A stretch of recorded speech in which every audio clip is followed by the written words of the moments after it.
Pemungutan suara pemilihan Presiden 2024 semakin dekat. Para calon presiden dan wakil presiden saling memperebutkan ceruk suara masing-masing di berbagai wilayah, termasuk dukungan warga Jawa Timur dan Nahdlatul Ulama terhadap tiap pasangan capres-cawapres di Pilpres 2024 yang menjadi faktor penentu. Suara percaya diri dilontarkan Wakil Ketua Umum Partai Kebangkitan Bangsa Jazilul Fawait. Sudah semestinya warga Nahdlatul Ulama mendukung pasangan calon presiden dan calon wakil presiden nomor urut 1, Anies Baswedan dan Muhaimin Iskandar. Dirinya mengklaim Anies Muhaimin merupakan paslon yang paling merepresentasikan warga NU. Pernyataan politikus PKB tersebut sontak mendapat ragam komentar dari sejumlah kalangan, baik dari kalangan pengurus PBNU dan sejumlah tim ses pendukung paslon lainnya.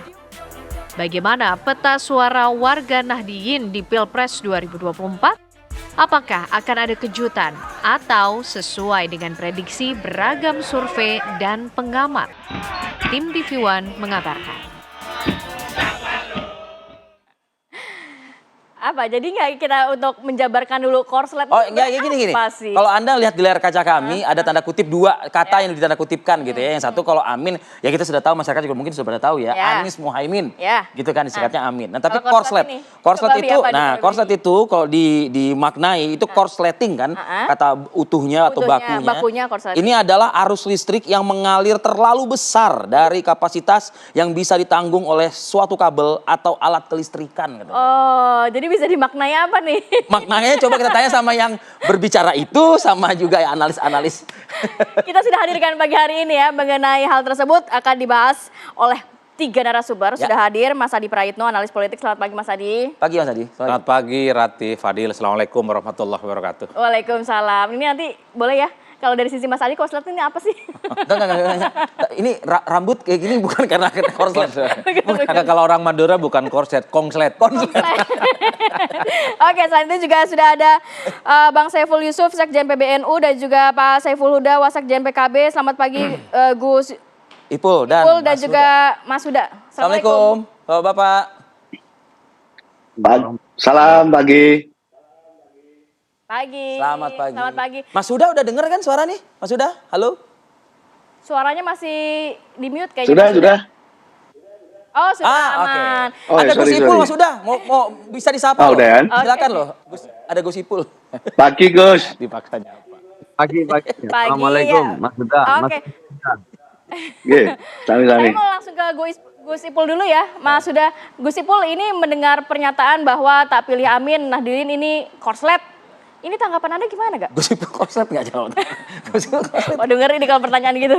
Gimana Gus tanggapannya?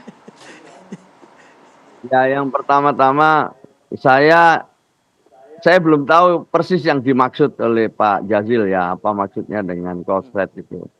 Tapi saya rasa banyak sekali pernyataan teman-teman PKB itu yang seolah-olah itu tidak ingin nambah suara.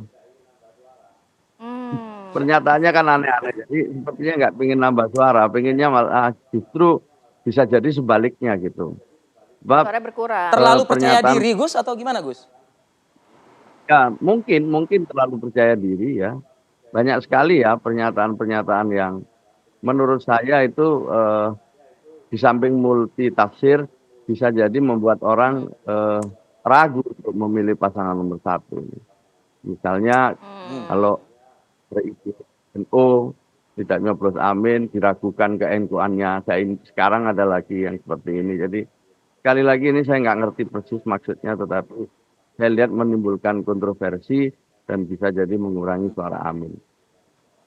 Nah dari rumah besar Nahdlatul Ulama sendiri, apa yang bisa mungkin disampaikan Gus Ipul sebelum saya nanti juga minta Mas Huda menanggapi? Ya tentu pertama-tama kita tahu bahwa di lingkungan Nahdlatul Ulama berbeda pendapat biasa, berbeda pilihan juga biasa. Jadi ini suatu yang sangat biasa gitu ya. Di setiap pilpres selalu seperti ini gitu. Jadi kita mestinya bisa saling menghormati perbedaan pilihan itu. Yang berikutnya juga penting kita sampaikan bahwa warga Nahdien itu mengikuti secara seksama seluruh proses ini sebagai bagian dari partisipasi warga NU. Di dalam berpolitik, NU itu sudah punya pedoman, ya ada 9 pedoman berpolitik gitu, yang mana didorong dari awal supaya warga NU terlibat secara aktif. Untuk apa? Untuk memastikan bahwa proses-proses politik ini tetap menjaga kedaulatan dan juga menjadi momentum kemajuan bangsa kita. Lalu berikutnya setelah Pilpres selalu diharapkan tetap rukun. Ya, ini yang selalu menjadi perhatian Nahdlatul Ulama. Maka sering Ketua Umum itu menyampaikan jangan sampai Pilpres ini kita kemudian terpecah belah, terganggu persatuannya gitu. Kalau yang terpilih diharapkan stabil atau langgeng selama 1 periode. Jangan sampai beda, sehingga nanti yang bingung adalah warga bangsa kita sendiri. Jadi itu yang jadi selalu kenapa kita kemudian selalu mengingatkan bahwa kebersamaan setelah Pilpres hal yang sangat penting. Nah, kemudian pedomannya apa? Pedomannya tetap kepada akidah Ahlussunnah wal Jamaah ala Nahdiyah. Jadi aswajanya NU ini harus menjadi pedoman dalam setiap gerak warga NU. Termasuk diantaranya adalah memilih calon-calon pemimpin kita. Maka kita harus bersumber kepada kita itu. Nah, tentu kemudian yang kaitannya dengan kenyataan. Bagi kita lihatlah perjalanan Pilpres sejak era reformasi ini. Ini menjadi referensi bagi warga NU. Saya kira itu dulu.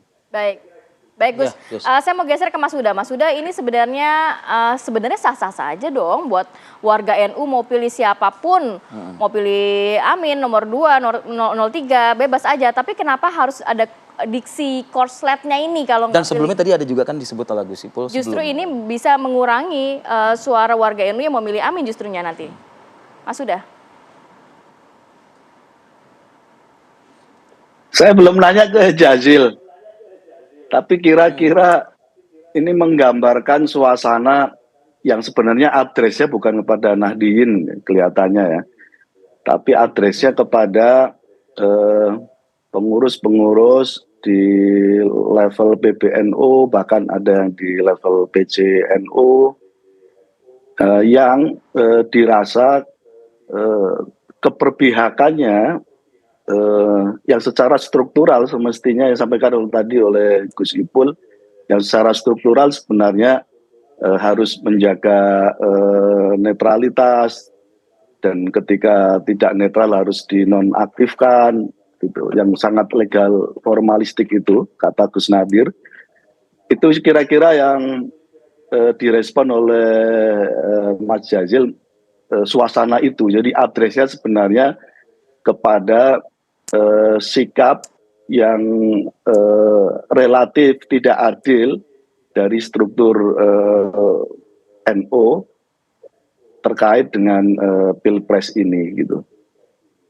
Dan saya kira itu wajar ya, karena dinamika di lapangan juga semacam itu. Itu yang pertama ya. Yang kedua, Gus Ipul betul menyampaikan bahwa perbedaan di dalam tubuh NU itu sangat biasa gitu.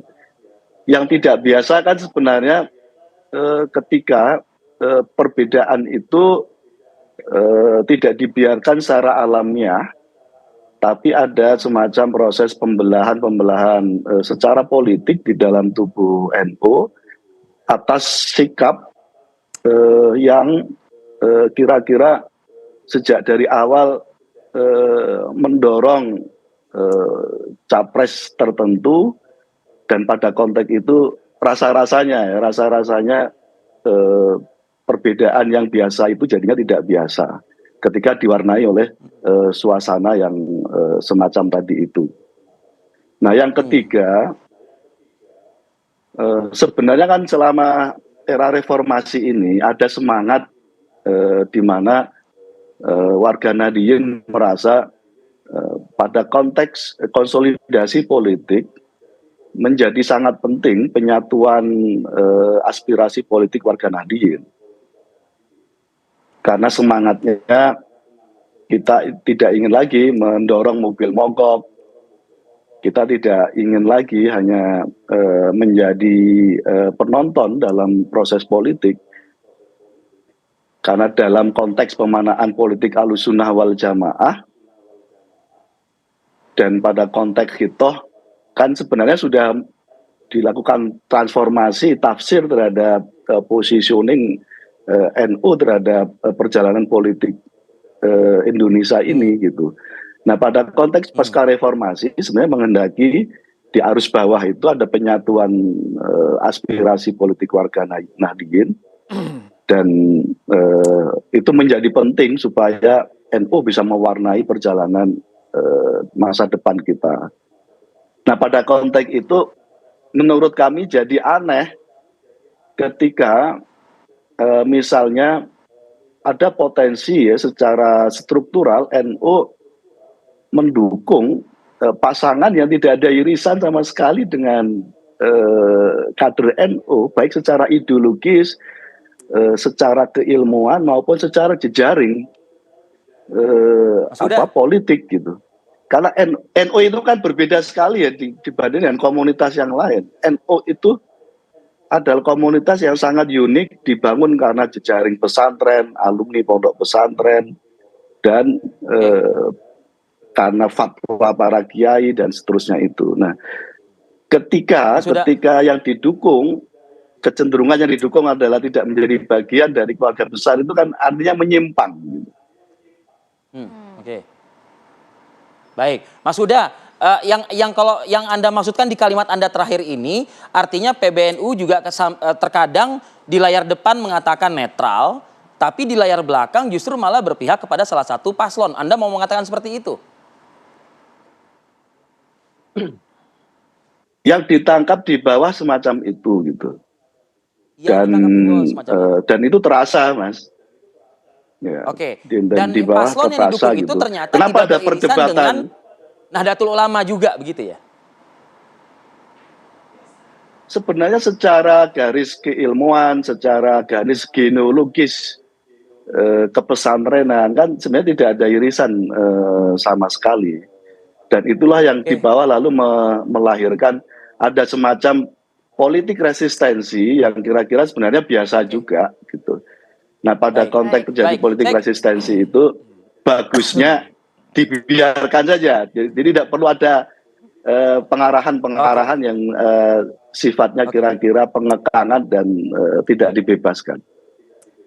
Jadi karena itulah kemudian Mas Jazil menyebut yaitu korslet namanya kayak gitu. Coba, Gus Ipul, ada tanggapan Gus mengenai informasi dari Mas Huda ini, Gus?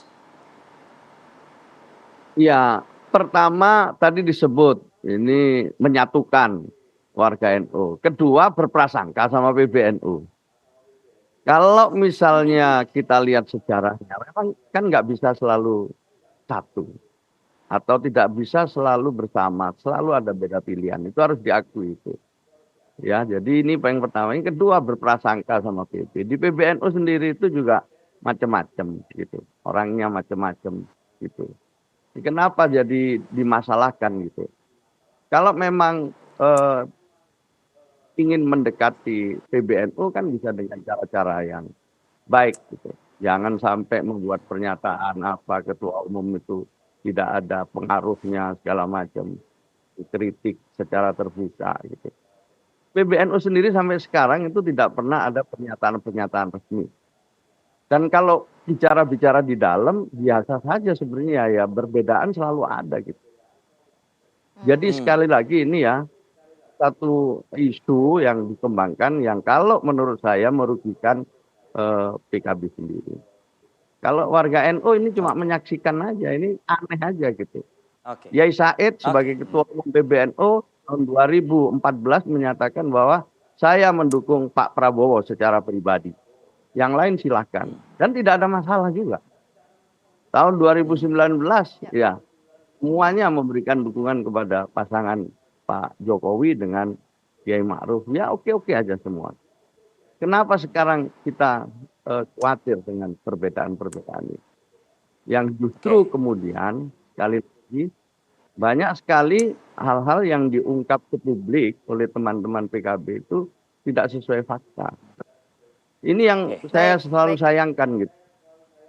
Ya, ini selalu saya Gus Ipul, sayangkan. nanti juga kita akan nanti kita akan ke Mas Huda juga bagaimana tanggapan tadi Gus Ipul mengatakan jangan juga mengkritik di ruang terbuka. Kemudian perbedaan di dalam PBNU itu sudah hal yang biasa begitu. Mas Adi juga seperti apa? Kita tahan dulu ya. Kita sambung lagi di segmen berikutnya, tetap bersama kami di Apa Kabar Indonesia Pagi.